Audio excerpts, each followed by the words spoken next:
2024 തീരാൻ പോകുന്നു. അടുത്ത മഴ അതിന് മുന്നേ തന്നെ ഉണ്ടെന്ന് പറയപ്പെടുന്നു. ഇപ്രാവശ്യമെങ്കിലും നമുക്ക് അല്പം കൂടെ ശ്രദ്ധ പാലിച്ചാൽ നമുക്ക് കഴിഞ്ഞ പ്രാവശ്യം സംഭവിച്ച കുറേ അപകടങ്ങൾ ഒഴിവാക്കാം. കഴിഞ്ഞ പ്രാവശ്യം സംഭവിച്ച നാശനഷ്ടങ്ങൾ ഇനിയൊരിക്കൽ കൂടെ അത്രയും വേഴ്സ്റ്റ് കേസ് സിനാറിയോ വന്നാൽ പോലും ആ എക്സ്റ്റെൻറ്റ് ഓഫ് ഡാമേജ് കുറയ്ക്കാൻ പറ്റും. വളരെ കുറച്ച് കാര്യങ്ങളൊന്ന് നമ്മുടെ സൈഡിൽ നിന്ന് ശ്രദ്ധിച്ചാൽ അതിന് പോസിബിളാണ്. അതിന് എനിക്കറിയാവുന്ന കുറച്ച് കാര്യങ്ങൾ ഞാൻ നിങ്ങളോടൊന്ന് ഷെയർ ചെയ്യുകയാണ്. ബേസിക്കലി കഴിഞ്ഞ പ്രാവശ്യം സംഭവിച്ചത് വെച്ചാൽ എല്ലാ വെഹിക്കിൾസിൻ്റെയും ഇൻ കേസ് ഈവൻ ഇഫ് അത് ഫുള്ളി ഫ്ലഡഡ് ആവുക അല്ലയോ നമുക്ക് ഉറപ്പില്ലെങ്കിൽ പോലും നിങ്ങളുടെ കയ്യിൽ ടൂൾസ് ഉണ്ടെങ്കിൽ ബെറ്റർ ആ ബാറ്ററിയുടെ പോസിറ്റീവോ നെഗറ്റീവോ ഏതെങ്കിലും ഒരു ടെർമിനൽ അഴിച്ച് മാറ്റി വെക്കുക. നമ്മുടെ ഇപ്പോഴത്തെ ഇവിടെയുള്ള എല്ലാ വെഹിക്കിൾസും ഇലക്ട്രോണിക് കൺട്രോൾ മോഡ്യൂൾസ് ഒരുപാടുള്ള വെഹിക്കിൾസാണ്. മെക്കാനിക്കൽ ഡാമേജിനെ കഴിഞ്ഞ് കൂടുതൽ ഇലക്ട്രിക്കലി വന്ന ഡാമേജും അതുകൊണ്ടുണ്ടാകുന്ന റിപ്പയർ കോസ്റ്റുമാണ് വളരെ ഹൈ. പല വണ്ടികൾ ഒരുപാട് ഡിലേ ആകുന്നത് പോലെ ഈ മോഡ്യൂളുകൾ സോഴ്സ് ചെയ്യാൻ പറ്റാഞ്ഞിട്ടാണ്. യൂസ്ഡ് ആയാലും പുതിയതായാലും സോഴ്സ് ചെയ്യാൻ പറ്റാഞ്ഞിട്ടാണ്. ഇന്നും വണ്ടികൾ കംപ്ലീറ്റ് ആവാതെ കിടപ്പുണ്ട് പലതും, കഴിഞ്ഞ ഫ്ലഡിൽ എഫക്റ്റഡ് ആയ വണ്ടികൾ. സോ ബെറ്റർ അത് നമുക്കൊന്ന് മിനിമൈസ് ചെയ്യാൻ പറ്റുന്ന ഏറ്റവും സിമ്പിളായിട്ട് കാര്യമാണ് ബാറ്ററി ടെർമിനൽ. വണ്ടി ഫ്ലഡ് ആകുന്നു എന്ന് കണ്ടു കഴിഞ്ഞാൽ മാക്സിമം അപ്പോഴേ വണ്ടി സൈഡാക്കുക. ഈ ഒരു ടെർമിനൽ ബാറ്ററിയുടെ പോസിറ്റീവോ നെഗറ്റീവോ ഏതെങ്കിലും ഒരു ടെർമിനൽ ഏത് വിധേനയും ഇപ്പം നിങ്ങളുടെ കയ്യിൽ ടൂൾസ് ഒന്നും ഇല്ല, എന്തെങ്കിലും ഒരു കമ്പോ കല്ലോ എന്തെങ്കിലും വെച്ച് തട്ടിയാണെങ്കിൽ ശരി, അത് ഇളക്കി മാറ്റിയിടുക, അത് തിരിച്ച് കണക്ട് ചെയ്യരുത്. അതുപോലെ തന്നെ വണ്ടി റിക്കവറിയിൽ എടുക്കാൻ വരുമ്പോൾ പലപ്പോഴും കഴിഞ്ഞ പ്രാവശ്യം സംഭവിച്ച ഒരു കാര്യം അതാണ്, റിക്കവറിക്കാർ വണ്ടി ന്യൂട്രലാക്കാനോ അല്ലെങ്കിൽ ഓൺ ആവുന്നോ ട്രൈ ചെയ്യാൻ വേണ്ടിയിട്ട് അത് കണക്ട് ചെയ്തിട്ടുണ്ട്. അപ്പോൾ നമ്മൾ ഒരുപാട് ഡാമേജ് അതുകൊണ്ട് തന്നെ ഉണ്ടായിട്ടുണ്ട്. സോ അതിന് സമ്മതിക്കരുത്. റിക്കവറിക്കാർ എടുക്കാൻ വരികയാണെങ്കിൽ without putting the battery let them take the car. അതായത് നമ്മുടെ വെഹിക്കിൾസ് പവർ പോയി കഴിഞ്ഞാൽ ന്യൂട്രൽ ആക്കാനുള്ള ഓപ്ഷൻസ് ഇന്നിപ്പോൾ യൂട്യൂബിൽ സുലഭമാണ്. എല്ലാവർക്കും സെർച്ച് ചെയ്താൽ കിട്ടും. ഓരോരുടെ മോഡൽസ് വെച്ച് ഓൾമോസ്റ്റ് ഒരു 90% വെഹിക്കിൾസും without battery manually neutral override ചെയ്യാൻ പറ്റും. അത് ചെയ്യാൻ പറ്റാത്ത ചില വണ്ടികളുണ്ട്.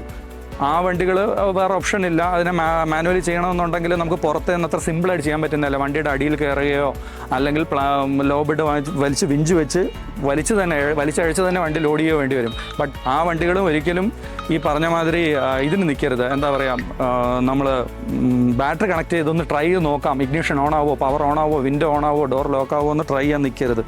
കാര്യമാണ് ഇൻ കേസ് നിങ്ങളുടെ വണ്ടി വേഴ്സ്റ്റ് കേസ് സിനാറിയോയിൽ ഫ്ലഡിൽ പോയി, ഒന്നും ചെയ്യാനില്ല, മുങ്ങിപ്പോയി എങ്കിൽ same situation applies there also. Battery കൊടുക്കാനോ സ്റ്റാർട്ട് ചെയ്യാനോ ശ്രമിക്കരുത്. അതുപോലെ തൊട്ടടുത്തുള്ള ഏതെങ്കിലും ഒരു സർവീസ് സെൻറ്ററിൽ കൊണ്ടുപോയി വാഷ് ചെയ്ത് സ്പാർക്ക് പ്ലഗോ മറ്റോ ക്ലീൻ ചെയ്ത് വണ്ടി സ്റ്റാർട്ട് ചെയ്ത് ഓടിക്കാമെന്ന് വിചാരിക്കരുത്. ചിലപ്പോൾ വണ്ടി സ്റ്റാർട്ടായെന്നിരിക്കും, ഓടിയെന്നിരിക്കും, അത് വണ്ടി സേഫ് അല്ല. നിങ്ങൾക്ക് ഒരാഴ്ച ഒരു മാസത്തിനകത്ത് വലിയ ഡാമേജിലേക്കായിരിക്കും പോകുന്നത്. സോ അതിന് ട്രൈ ചെയ്യാതിരിക്കുക. ബേസിക്കലി ഒരു പ്രൊഫഷണൽ ഒരാളുടെ കയ്യിൽ കൊടുക്കുക, വണ്ടി പ്രോപ്പറായിട്ട് ചെക്ക് ചെയ്യുക, ഒന്നും ഇഷ്യൂസ് ഇല്ലയെന്ന് ഉറപ്പ് വരുത്തിയതിന് ശേഷം മാത്രം വണ്ടി എടുക്കുക. മാക്സിമം വെള്ളത്തിൽ വെയ്ഡ് ചെയ്യാൻ ശ്രമിക്കരുത്. ഏത് കാറായിരുന്നാലും, even if it's a UV. Air intake പല വണ്ടികളുടെയും പല പൊസിഷനിലാണ് ഇരിക്കുന്നത്. നമ്മളിപ്പം ഓഫ് റോഡിങ്ങിന് പോകുന്ന വണ്ടികൾക്കും മറ്റുമൊക്കെ പലരും ശ്രദ്ധിച്ചിട്ടുണ്ടായിരിക്കും, പുറത്ത് വലിയ സ്നോർക്കൽസ് കൊടുത്തിട്ടുണ്ടാവും. അവ ഇൻലെറ്റ് സൈഡിൽ നിന്ന് സേഫാണ്. അതായത് ഇൻലെറ്റ് വഴി വെള്ളം കയറാനുള്ള ചാൻസസ് വളരെ കുറവാണ്. മോസ്റ്റ്ലി നമ്മൾ ഉപയോഗിക്കുന്ന എല്ലാ പാസഞ്ചർ സെഗ്മെൻറ്റ് കാറുകൾ, ഈവൻ ഒരു കോമ്പാക്ട് SUV ലെവലിലുള്ള വെഹിക്കിൾസും ഒന്നും അത്ര സേഫ് അല്ല. നമ്മുടെ കഴിഞ്ഞ പ്രാവശ്യം സംഭവിച്ച പോലെ ഒരു ഫ്ലഡ് സംഭവിക്കുകയാണെങ്കിൽ എല്ലാ വണ്ടികളും എയർ ഇൻടേക്ക് വഴിയും എക്സോസ്റ്റ് വഴിയും വെള്ളം കയറും.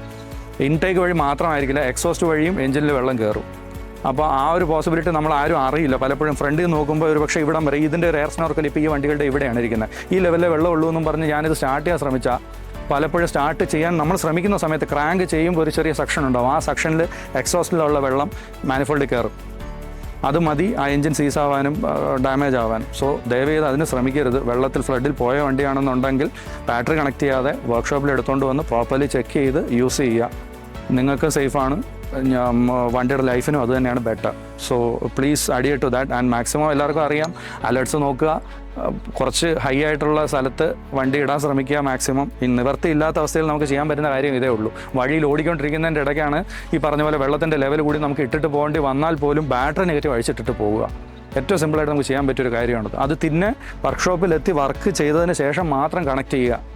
അല്ലാണ്ട് റിക്കവറിക്കാർ പലരും കണക്ട് ചെയ്തിരുന്നു ഈ വണ്ടി എടുക്കാൻ വേണ്ടിയിട്ട്. അങ്ങനെ ഒരുപാട് ഡാമേജുകൾ പല വണ്ടികൾക്ക് ഞങ്ങൾ കണ്ടിട്ടുണ്ട് ഈ കഴിഞ്ഞ ഫ്ലഡിൽ. സോ അതിന് ശ്രമിക്കാതിരിക്കുക. കൺട്രോൾ മോഡ്യൂൾസ് ആസ് സെറ്റ് വളരെ കോസ്റ്റ്ലിയാണ്. അത് ചേഞ്ച് ചെയ്യാൻ സോഴ്സ് ചെയ്യാൻ വളരെ ബുദ്ധിമുട്ടാണ്. ഇത് വണ്ടി റിലേറ്റഡ് ആയിട്ടുള്ളതോ അല്ലെങ്കിൽ ഫ്ലഡ് റിലേറ്റഡ് ഡാമേജോ അങ്ങനെ എന്ത് ക്വയറീസ് നിങ്ങൾക്ക് ഉണ്ടെങ്കിൽ ഞങ്ങളെ സമീപിക്കുക. ഞങ്ങളാവും ഇത് ഞങ്ങൾ ഹെൽപ്പ് ചെയ്യുന്നുണ്ട്. 24/7 ഞങ്ങൾ അവൈലബിൾ ആണ്. ഞങ്ങളുടെ കോൺടാക്ട് നമ്പർ ഡീറ്റെയിൽസ് വീഡിയോയിൽ താഴെ കൊടുത്തിട്ടുണ്ട്. വെബ്സൈറ്റ് നിങ്ങൾക്ക് ചെക്ക് ചെയ്യാം. കോൺടാക്ട് നമ്പർ ഡയറക്റ്റ് ഞങ്ങളെ കോൺടാക്ട് ചെയ്യാം. പിക്കപ്പ് ഡെലിവറി സർവീസസ് ഞങ്ങൾക്ക് അവൈലബിൾ ആണ്. സോ എല്ലാവരും ഫ്ലഡിൽ നിന്ന് സേഫായിട്ടിരിക്കുക. വേഴ്സ്റ്റ് കേസ് സിനാറിയോയിൽ എന്തെങ്കിലും സംഭവിച്ചാൽ ഞങ്ങളെ കോൺടാക്ട് ചെയ്യുക. Will help you out.